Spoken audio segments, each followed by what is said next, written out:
The third attribute I was going to talk about as part of this theory is the requirements for online learning. Now, think about what does online learning mean? It means that when data is coming into the brain, you don't get to store it. When we think about computers, we bring data into a database and then we look at it.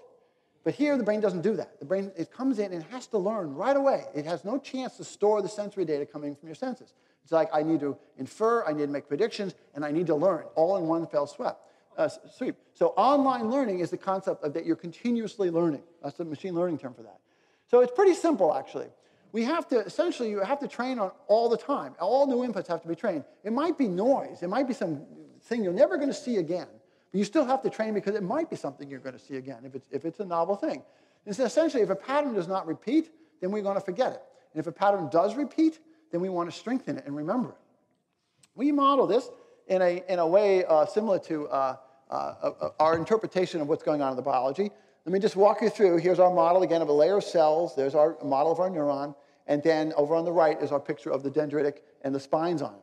The one thing we've learned over the years, it used to be believed that learning only occurred in the strengthening and weakening of synapses. In fact, many people still, they say that as a rote. But we've learned that synapses can form very rapidly.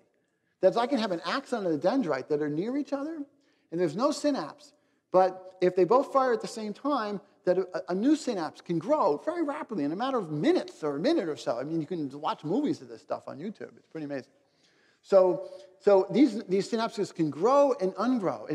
And so instead of just increasing the weight or decreasing the weight, we can grow new synapses, which is a much more powerful concept. And so we've adapted that in our models. Here's how we do it. We consider there's two things about a synapse, a connection between two nerve cells.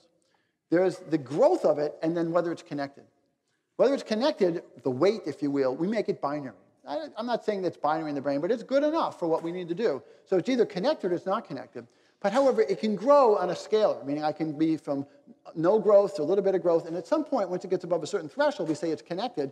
And if I continue increasing this, what we call the permanence, it just gets stronger and stronger. It's harder and harder for it to forget. So by training over and over again, it's not like making the synapse stronger as much as it's making it harder to forget this thing. And there's a lot of this, we didn't make this up, there's a lot of evidence for this. I read a paper once where someone suggested this idea, and we've adopted it.